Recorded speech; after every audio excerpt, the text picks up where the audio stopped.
Film diawali dengan keadaan negara Amerika Serikat yang tengah dilanda krisis moral, di mana pembunuhan, perampokan, pembegalan, dan pinjol sangat marak terjadi di sini.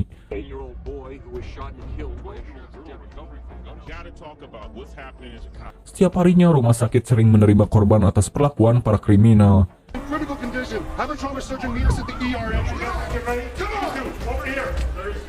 Kemudian kita akan diperkenalkan dengan seorang dokter bedah yang bernama Powell. Selain menjadi dokter bedah yang sangat diandalkan sekali di RS tersebut, Powell juga merupakan suami yang sangat baik bagi istri dan anaknya. Hari-harinya bersama keluarga diisi dengan kehangatan keluarga kecil yang ia bina. Di suatu hari, Powell dan istrinya yang bernama Lucy nampak sedang menikmati sarapan pagi bersama putrinya yang bernama Jordan. Diketahui Jordan baru saja diterima universitas di New York. Jelas mereka nampak bahagia karena putrinya itu akhirnya berhasil lolos masuk ke Northwestern yang merupakan salah satu kampus terbaik di sana. Kegembiraan itu pun dilanjutkan dengan makan siang di salah satu restoran bersama adik Powell yang bernama Frank. Berbeda dengan sang kakak, Frank justru digambarkan sebagai pria yang boros dan selalu mengandalkan uang pinjaman dari Powell. Setelah itu terlihat seorang tukang parkir membantu untuk memarkirkan mobil Powell. Namun secara diam-diam orang itu rupanya memotret alamat rumah Powell. Kebetulan juga ia sempat mendengar obrolan keluarga Powell dan Frank yang berencana makan malam bersama esok hari. Tujuannya untuk merayakan ulang tahun Powell. Sudah bisa dipahami bahwa rumah mereka tidak akan ada siapa-siapa esok harinya. Di malam ulang tahun Powell, ia dan keluarganya sudah bersiap untuk pergi ke restoran favorit. Namun tiba-tiba Powell mendapat telepon dari rumah sakit yang mengharuskannya untuk segera menangani pasien yang sedang kritis. Mengingat hanya dialah yang bisa diandalkan oleh RS tersebut, akhirnya ia merelakan acara spesialnya. Tidak lama kemudian, sang istri dan anak tengah berdua di rumah. Terlihat sebuah mobil sudah terparkir di semak-semak rumah mereka. Saat Lucy sedang berada di dapur, beliau pun melihat jendela dan pintu sudah terbuka. Dari situ dia sudah merasa bahwa ada sesuatu hal yang tak beres. Ia lalu menyuruh Jordan untuk turun. Saat melihat ada jejak kaki di sana, Lucy pun makin yakin bahwa ada seseorang yang berada di rumah mereka. Dan benar saja, Jordan yang tengah berada di kamar langsung dibungkam dan ditodongkan sebuah pistol di kepalanya.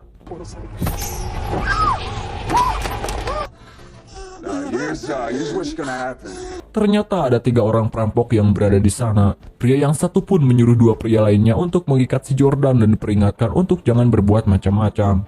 Dia sendiri akan ikut bersama Lucy untuk membuka brankas dan menggasak semua harta yang ada. Saat Lucy tengah memberikan semua hartanya, di lantai bawah terlihat si perampok malah memainkan pistolnya di paha Jordan. Beruntung pria yang satunya mengecam tindakan tersebut hingga terjadi sebuah pertengkaran di antara mereka berdua.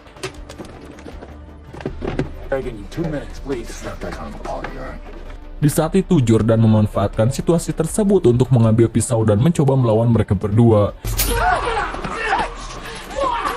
Namun apalah daya, saat si perampok satunya datang, istri Powell dan anaknya pun ditembak saat itu juga.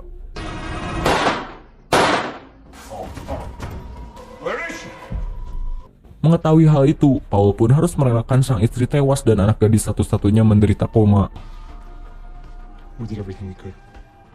Mohon maaf Pak, istri Bapak tidak dapat kami selamatkan lagi.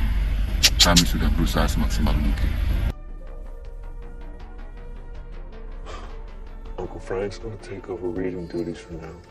Dengan berat hati, akhirnya sang istri pun dikebumikan.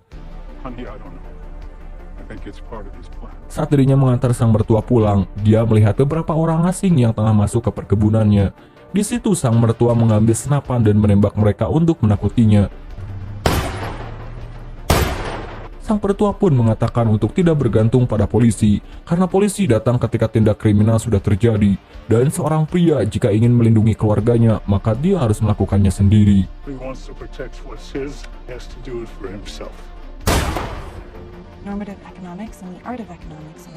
Berhari-hari setelah kejadian tersebut, akhirnya Powell memutuskan untuk mendapatkan sebuah senjata demi melindungi dirinya sendiri. Tapi ternyata diperlukan izin resmi dan harus mengikuti prosedur untuk dapat memiliki sebuah senjata. Akhirnya Paul memutuskan untuk pergi dan kembali nanti. I'm gonna think about it. Hingga suatu hari saat dirinya sedang menangani pelaku kejahatan yang terluka, tak sengaja pistol yang berada di saku belakang celananya pun terjatuh. Paul di sana diam-diam menyembunyikan pistol tersebut untuk kemudian dia akan simpan. Dari sana Paul pun belajar cara menggunakan pistol secara otodidak dari sebuah video.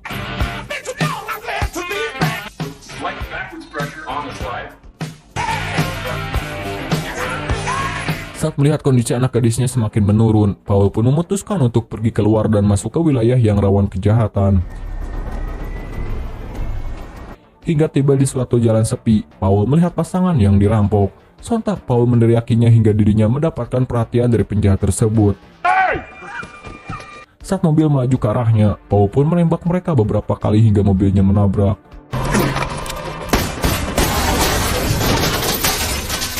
Di sana Paul sempat terluka di tangannya, karena itu adalah pertama kalinya dia menggunakan senjata. Di sisi lain, kita akan melihat seorang wanita yang tengah mengabadikan momen tersebut, di mana itu akan menjadi sebuah awal di mana aksi yang dilakukan Paul pun viral.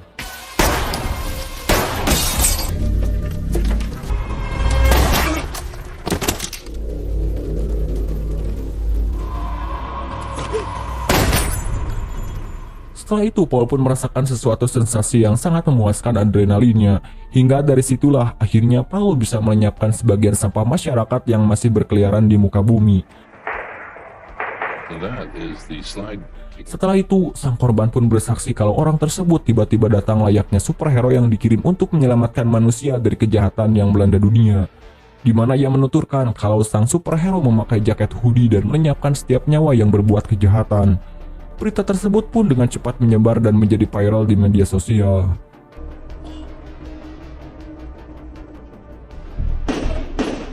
Suatu hari saat Paul menangani seorang pasien yang masih anak-anak, dia melihat kalau anak tersebut tertembak di bagian kaki. Saat ditanya, si anak pun menjawab bahwa hal itu dilakukan oleh seorang pria kulit hitam yang suka menjual es krim di wilayahnya, di mana orang tersebut sebenarnya menjual narkoba dengan berpura-pura sebagai penjual es krim. Selling ice cream? Ice cream, maybe. Bermodalkan alamat dari si anak, Paul pun secara terang-terangan datang ke sana. Tanpa berpikir panjang, Paul pun menembak si pelaku. Last customer. Insiden kedua tersebut pun kembali meresahkan dua orang detektif wilayah bernama Kevin dan Leonor, di mana mereka berdua adalah detektif yang sama yang menangani kasus Paul tinggal. Kevin dan Eleanor akhirnya menemukan sebuah fakta bahwa si pelaku adalah orang yang sama dengan kejadian yang terjadi beberapa hari yang lalu.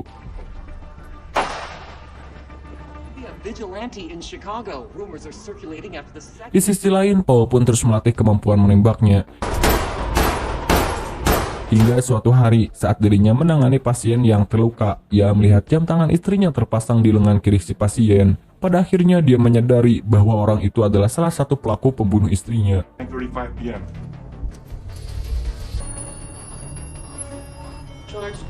Setelah pelaku tersebut dinyatakan mati, Paul dengan cepat mencari ponsel si pelaku, kemudian mencari informasi, di mana dia bisa mendapatkan pelaku yang lain juga.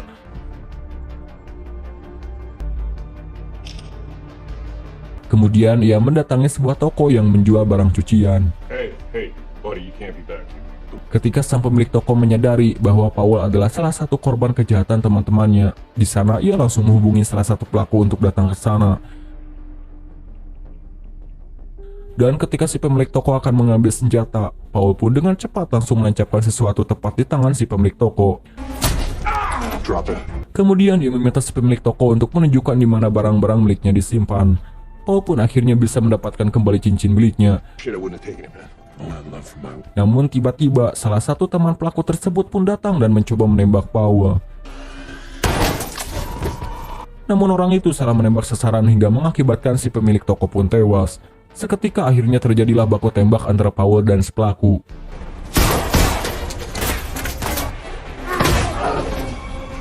Namun akhirnya ia pun kalah karena kehabisan peluru. Dengan cepat Paul mengambil ponselnya untuk mendapatkan pelaku yang lain. Saat Paul lengah, pelaku berhasil menendang Paul hingga tersungkur ke sudut ruangan. Dan saat itu juga bola bowling di atas rak pun menggelinding dan meninggang hulunya. Di Insiden ketiga tersebut membuat sosok pahlawan misterius pun semakin hari semakin viral. Oh, he's a real hero to these people that are being affected. Night, the Grim Reaper paid them a visit. Kemudian detektif Lenore dan Kevin datang berkunjung ke kantor Paul untuk memberitahukan kabar baik kalau salah satu pelaku pembunuh istrinya sudah tewas tadi malam. Paul mencoba berpura-pura kaget dan berterima kasih mendengar hal itu, padahal mereka tidak tahu kalau semua itu dilakukan oleh Paul. That's my ring. Dengan informasi yang didapat dari ponsel milik teman si pelaku, kemudian Paul pun mendatangi pelaku kedua yang merupakan seorang mekanik bengkel. Tak perlu menunggu lama, Paul langsung mengambil kunci Inggris lalu memukul pria tersebut hingga pingsan. Saat tersadar, si pelaku sudah dalam keadaan terikat dengan posisi terbaring. Paul pun menyuntikkan sesuatu di bagian kaki si pelaku dan kemudian dia menyayat kulit paha pria tersebut. No. Sebagai seorang dokter, tentu saja dengan mudah ia mengetahui titik syaraf yang akan membuat pria itu merasakan kesakitan yang luar biasa. Dan itu ia lakukan untuk memaksa si pelaku mengatakan identitas pelaku ketiga yang ikut dalam kejadian tersebut. Knox! That's his name, Knox! You that doctor? I am that doctor. Setelah selesai, Paul pun meninggalkannya dan si pelaku pun tewas tertimpa mobil. Beberapa hari kemudian, saat Paul menemani Jordan yang sudah mulai kembali pulih, tiba-tiba ia mendapatkan telepon dari pelaku ketiga, di mana pria tersebut mengancam Paul dengan mendatanginya secara langsung. Tak berselang lama, Jordan pun akhirnya sadar dari komanya, dan ia dinyatakan sudah boleh dibawa pulang ke rumah. Dan disitulah Paul mulai menyusun sebuah rencana peperangan. Hey, how's she doing?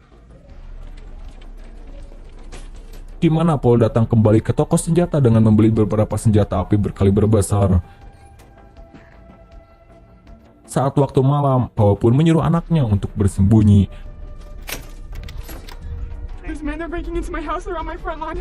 Paul pun mengelabui pasukan si pelaku dengan menempatkan sebuah guling di tempat tidur Jordan, sehingga mereka pun mengira kalau guling itu adalah Jordan yang sedang tertidur.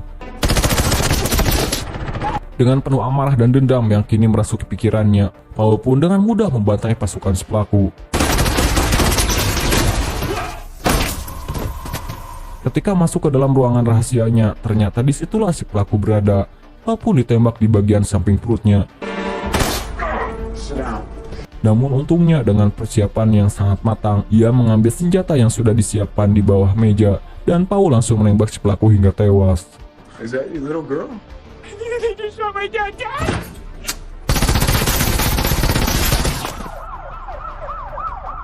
Sementara itu, detektif Leonor dan Kevin pun tidak dapat menemukan bukti atas pembunuhan yang telah dilakukan oleh Paul. Dan akhirnya mereka menganggap kejadian tersebut sebagai bentuk pembelaan diri yang dilakukan oleh Paul.